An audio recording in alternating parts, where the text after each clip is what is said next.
Senator Judge, wala pa akong impeachment dito na hindi nangyari yan. Di ba?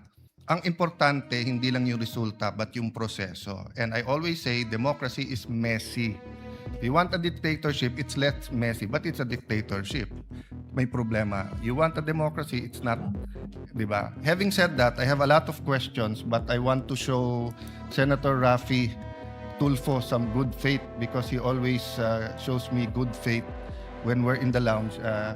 Hindi ko na itatanong today since I think in the next few weeks, madalas naman kami magkikita ni Director Matibag dahil marami siyang iniimbestigahan na kasama ako doon. So I'll be seeing you, Mr. Director.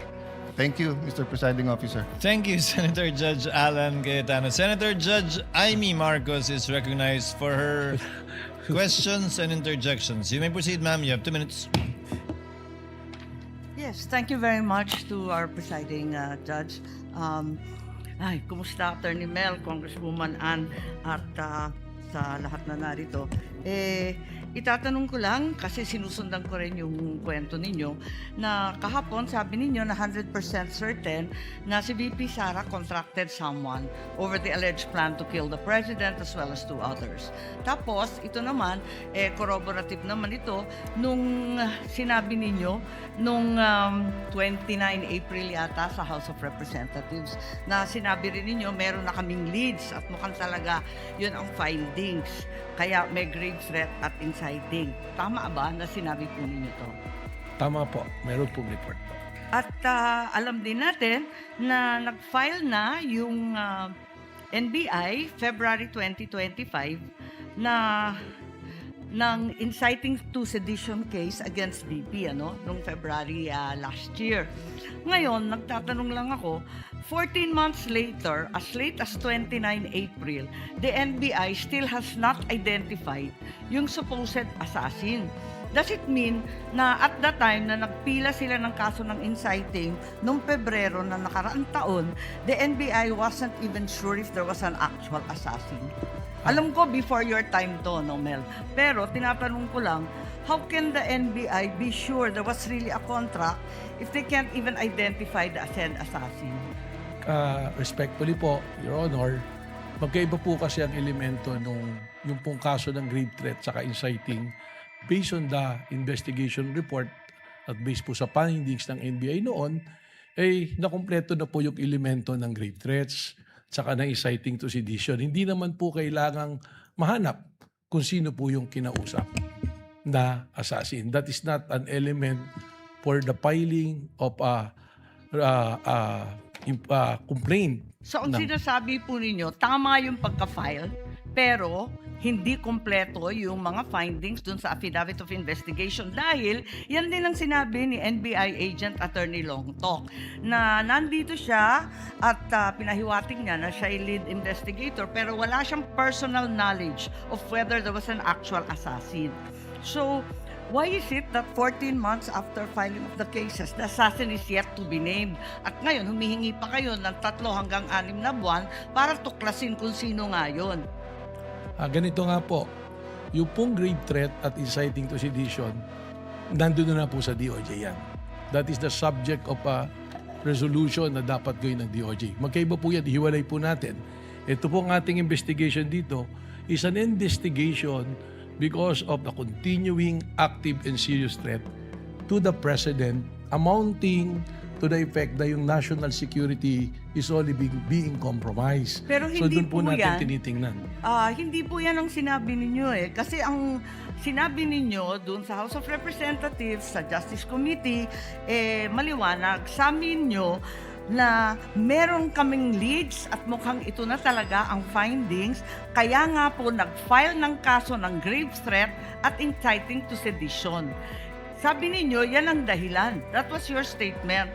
Because if you stand by these words na may finding na talaga, at yun ang dahilan kaya nagpila noong February, as early as February, the date that the NBI filed, the NBI already had findings that VP Sara spoke with an assassin.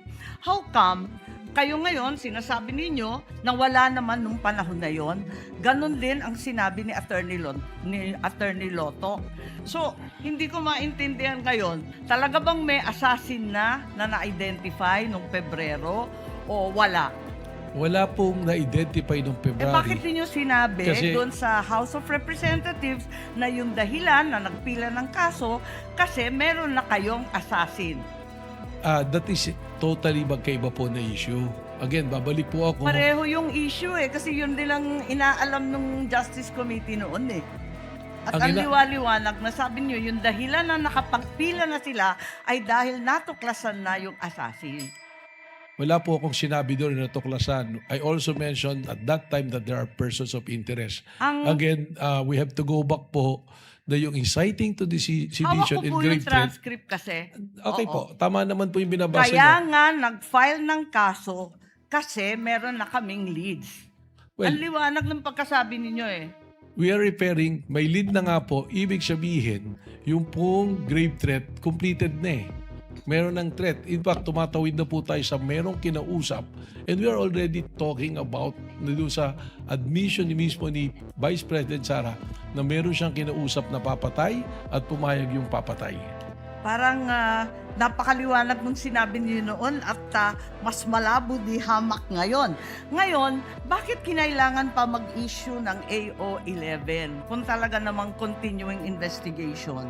Dahil ba ito sa April 12 yung sinasabi niyong Rage Coalition? Kasama po yan, paulit-ulit ko pong sinasabi na there is a 5 points na tinignan po natin na ginagamit po ng isang Yes, service. we're aware of that. The sexual, economic, etc. Alam naman natin yon kasi yan din ang gamit ng US, di ba? Tama po. Kaya po, merong ongoing investigation. Sinabi ko na yung threat is serious, continuing, and active na ito po ay tumatawid na rin to the level of national security. Kung talagang may pattern of violence, doon sa Rage Coalition launching, andun ba si VP Sara? Wala po. Ganun pala As a matter of fact, she wasn't even there. Siya ba nagsalita? Siya ba nagsabi nun? Si Mayor Basti po. Are you implying na may conspiracy kay VP Sara at Mayor Baste to have the president killed? Yan po yung aming tinitingnan. Kanina po, tanong ni Senator Ping Lacson, tinitingnan po natin kung mayroong sabwatan po na nangyayari. May katibayan ba tayo dito sa conspiracy? Dahil matindi ang pinag-aralan nyo bilang abogado. Sapat ba ito para ipakita na may conspiracy dun sa dalawa? Yun po din yung sagot ko kanina kay Senator Ping Lacson, kaya po hindi pa nakasuhan sapagkat tulad po ng mga kaso na pumapasok at alam po ng mga abogado na conspiracy is sometimes harder to prove than the crime itself. That's why we have to make a case build-up para masiguro po natin ng isasampang kaso Sa ay madaling lulusot. sabi, wala pa pong katibayan ng conspiracy. Yun po yung tinitingnan nga nating anggulo kaya Yun nga, tinitingnan ng pero sa ebidensya. ngayon, habang tayo ang naglilitis dito, wala pa. Kung meron na po, na-file na po namin yan. Kailangan po lumusot ito under Memorandum Circular number 20 of the Department of Justice. Ngayon, Reasonable certainty of conviction. alam natin yan. Ang sabi ninyo, yung Special Task Force, ano ang gagawin ng Special Task Force kung natumbok na rin yung assassin nung Pebrero pa? O Then- natumbok na ninyo ngayon na nasa ilan na na-interview ninyo? Ano ang gagawin sa mga assassin na to? Then, kailangan po natin silang imbestigan at kausapin kung gaano kalawak para malaman po natin kung huminto na ba ang threat sa presidente. Sapagkat alamin natin kung sino po ang mga kausap.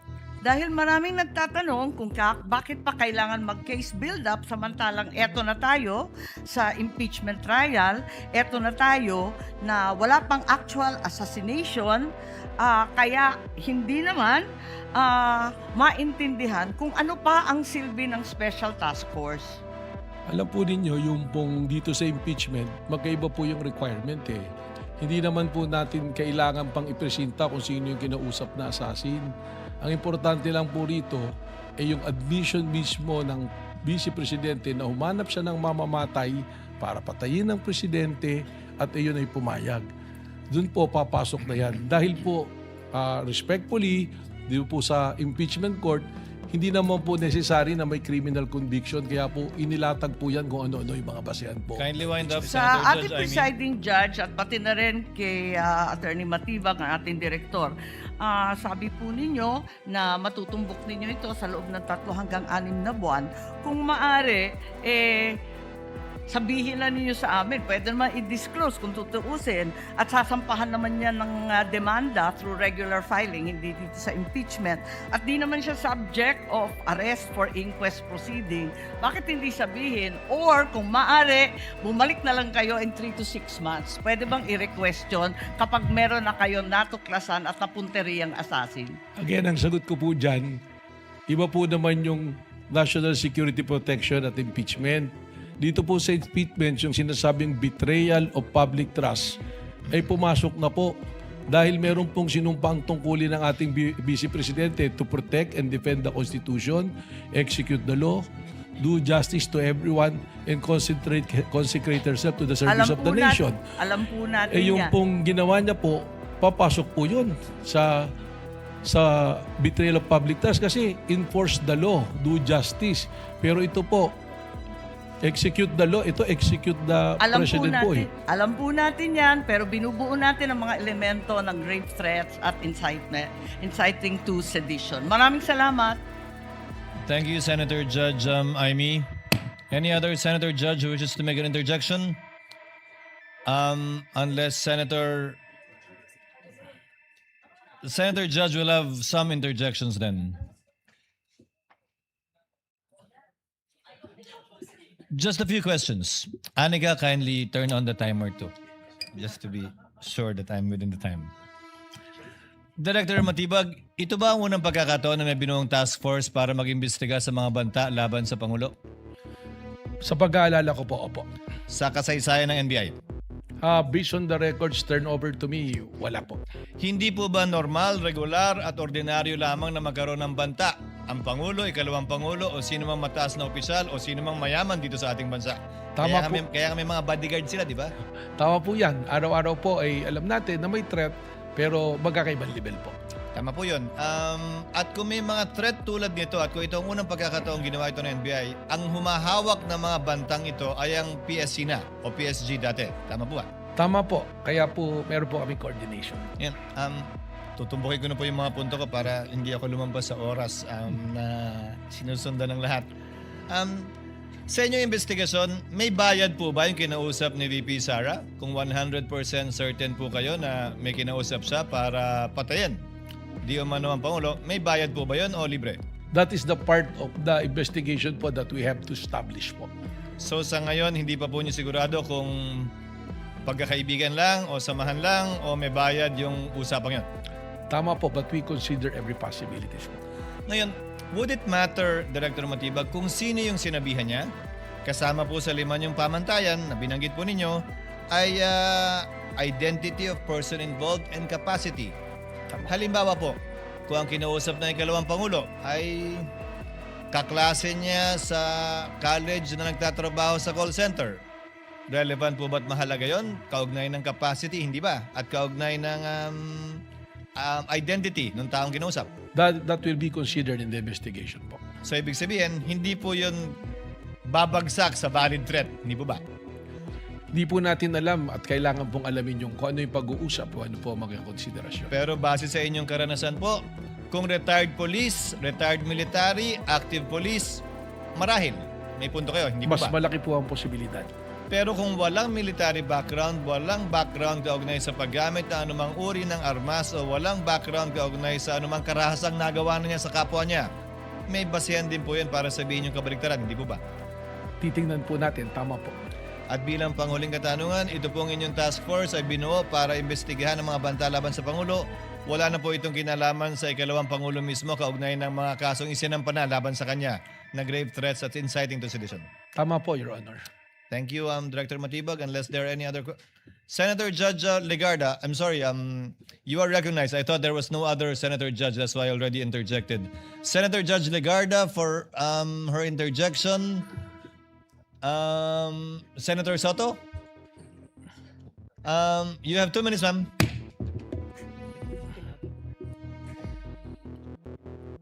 I guess I'm the last to ask. I don't know why the majority senators, Macho Block, don't want me to ask simple questions on national security. You can laugh. No, this is levity aside. It's a barkada talk. It's very simple. I studied national security. I'm a graduate of my master's in national security. I was discussing it with former General Lacson, Senator Lacson, because the words national security have been used many times in this hall in the past few days. So my questions are very simple to, just for the record, he's my friend, my compadre, Director Melvin Matibag, and Congresswoman Ann. Okay. So hindi po dahil nagpapalambot ako dahil kumpare ko siya, gusto ko lang ipahayag ang simpleng katanungan dahil madalas niyong ginagamit, national security. At alam to ni Melvin, I'm a national security, I won't say expert, graduate, I studied it. Batay po sa inyong kaalaman, records o ebidensyang nakalap, meron bang mas malawak na koordinasyon sa isang interagency task force o coordinated action sa pagitan ng inyong bureau, ang NBI, ang Presidential Security Command or Group, perhaps ang Philippine National Police, or even the National Security Council or ang NSA, at iba pang mga ahensyang may kaugnayan dahil sa mga alleged na pahayag ng ating Vice Presidente? Meron po, ako po'y meron makikipag-usap po sa PSG po, may coordination kami. Katunayan,